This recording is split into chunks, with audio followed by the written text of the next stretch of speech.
The eighth law of power is to make other people come to you and use bait if necessary. When you have the power to make others act, you are in control. It is always more advantageous to make your opponent abandon their own plans and come to you. Entice them with attractive rewards, then launch your attack. By doing so, you hold all the cards. Here is a story that exemplifies the observance of this law.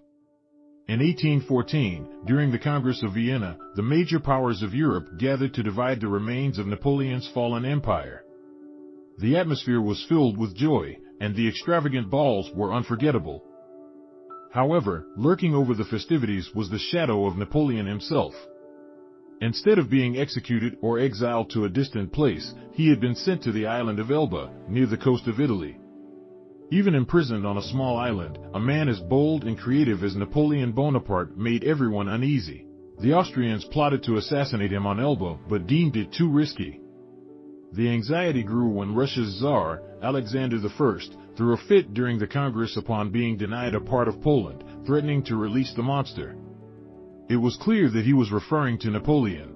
Amidst the statesmen gathered in Vienna, only Talleyrand, Napoleon's former foreign minister, remained calm and unconcerned. It was as if he possessed knowledge that eluded the others. Meanwhile, on the island of Elba, Napoleon's life was a pale reflection of his former glory. As the king of Elba, he was allowed to maintain a court consisting of a cook, a wardrobe mistress, an official pianist, and a handful of courtiers. All these arrangements were designed to humiliate Napoleon, and they seemed to succeed. However, that winter witnessed a series of events so astonishing and dramatic that they could have been scripted for the stage. Elba was surrounded by British ships, their cannons aimed at all possible escape routes.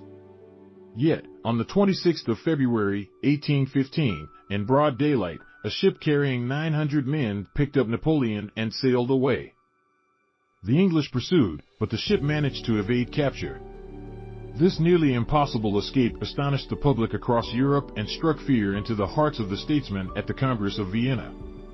Instead of seeking safety outside of Europe, Napoleon made the daring choice to return to France, aiming to reclaim the throne by marching on Paris with a small army. His strategy worked beyond imagination, as people from all walks of life threw themselves at his feet. Even an army dispatched from Paris to arrest him, under Marshal Ney, changed sides upon seeing their beloved former leader. Napoleon was once again declared emperor, and volunteers flocked to join his new army. Delirium swept the nation, and crowds in Paris went wild. The king who had replaced Napoleon fled the country. Napoleon ruled France for the next 100 days. However, the initial excitement eventually subsided. France was bankrupt, its resources nearly depleted, and there was little Napoleon could do to remedy the situation. In June of that year, at the Battle of Waterloo, he suffered a definitive defeat. This time, his enemies had learned their lesson. They exiled him to the desolate island of St. Helena, off the west coast of Africa, where he had no hope of escape. Only years later did the truth behind Napoleon's remarkable escape from Elba come to light. Prior to his decision to attempt this audacious move, visitors to his court had informed him that he was more popular in France than ever, and that the country would welcome him back with open arms. One of these visitors was General Kohler of Austria, who convinced Napoleon that if he escaped, the European powers, including England, would embrace his return to power. Napoleon received a tip that the English would allow him to escape. And indeed, his departure occurred in broad daylight, under the watchful eyes of English spyglasses. What Napoleon did not know was that there was a puppet master behind the scenes orchestrating it all. That man was none other than his former minister, Talleyrand. However, Talleyrand was not working to restore Napoleon's glory days. Rather, he aimed to crush Napoleon once and for all. Recognizing that the emperor's ambition posed a threat to Europe's stability, Talleyrand had turned against him long ago. When Napoleon was exiled to Elba, Talleyrand had protested, arguing that Napoleon should be sent farther away to ensure Europe's peace. Sadly, his concerns fell on deaf ears. Rather than pushing his opinion further, Talleyrand patiently waited for the opportune moment. Working behind the scenes, he eventually won over the foreign ministers of England and Austria, Castlereagh, and Metternich, respectively. Together, they baited Napoleon into escaping. Even General Kohler's visit, whispering the promise of glory in Napoleon's ear, was part of their plan. Talleyrand, like a skilled card player, had carefully calculated every move in advance. He knew that Napoleon would fall into the trap he had set. Talleyrand also foresaw that Napoleon would lead France into another war, which, given the country's weakened state, would be short-lived. A diplomat in Vienna who understood Talleyrand's role commented, "He has set the house ablaze to save it from the plague." The story of Napoleon's escape and subsequent downfall highlights the importance of making others come to you in the realm of power. It forces them to exhaust their energy and resources in pursuit, leaving them weakened and vulnerable. A historical example of this is the Russo-Japanese War in 1905. Although the Russians had a stronger navy, the Japanese spread false information that baited the Russians into leaving their docks in the Baltic Sea. The Russians believed they could swiftly destroy the Japanese fleet, but they had to take a long and arduous journey around the Cape of Good Hope. By the time they reached Japan, they were tense, exhausted, and overworked, while the Japanese had been waiting for them. Despite the odds and their lack of experience in modern naval warfare, the Japanese emerged victorious. Making the opponent come to you has an additional advantage: it forces them to operate in your territory. Being on hostile ground makes them nervous and prone to making mistakes due to rushed actions. This principle also applies to negotiations and meetings. Luring others into your territory or a place of your choosing puts them at a subtle disadvantage, while you maintain control and familiarity. While manipulation can be a dangerous game, making your opponent come to you creates the illusion that they are in control. They remain oblivious to the strings you pull, just as Napoleon believed he orchestrated his own daring escape and triumphant return to power. The effectiveness of this strategy depends on the attractiveness of the bait you set. The more enticing the trap, the more your enemy's emotions and desires blind them to reality, allowing you to lead them as you wish. An example of this can be found in the tactics employed by the 19th century robber baron Daniel Drew in the stock market. Instead of using direct methods, Drew often resorted to subtle tricks.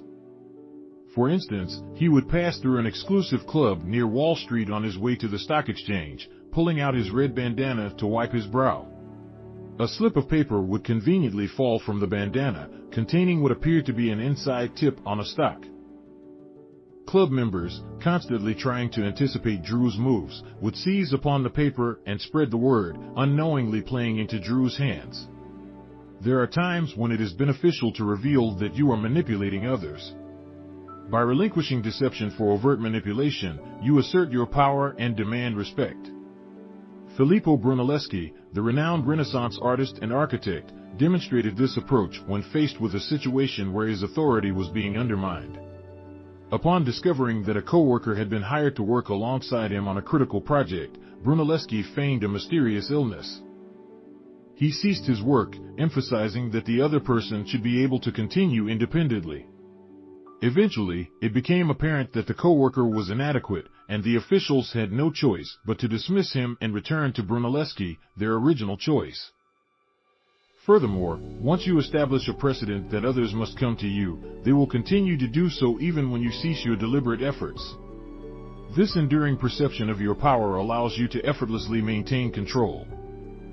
The art of making others come to you involves mastering your emotions and capitalizing on your opponent's natural reactions. By doing so, you become the one in control while they exhaust themselves trying to reach you. This strategic approach, focused on long-term power rather than immediate victory, enables you to maintain the initiative and shape events according to your will. Remember, true power lies not in aggressive action but in the ability to lay traps and manipulate others effectively. In conclusion, study the tactics of Talleyrand, the master manipulator, and learn from historical examples.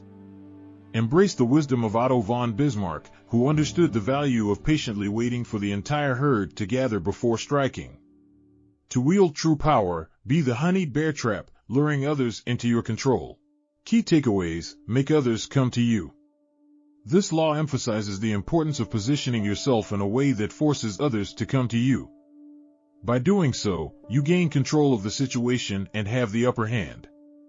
This approach allows you to conserve your energy and resources while your opponents exhaust themselves in pursuit. Strategic use of bait, baiting others with attractive rewards or opportunities, can be an effective tool to manipulate their actions. By presenting enticing offers, you can influence their behavior and make them more likely to fall into your trap. Patience and long-term thinking. The law highlights the significance of patience and long-term thinking in wielding power. Rather than seeking quick victories, it is often more advantageous to wait for the right moment and create a situation that favors your position. Strategic patience allows you to control the narrative and make calculated moves for long-term success. Understanding and manipulating emotions. A deep understanding of human emotions is crucial for successful manipulation. The passage emphasizes the importance of recognizing and playing on the emotions and desires of others. By manipulating their emotional responses, you can lead them to act in ways that serve your interests. What about you, though? Have you ever baited others to come to you in your favor? Share your experience in the comments so others can learn from you too. Don't forget to subscribe and catch you in the next video.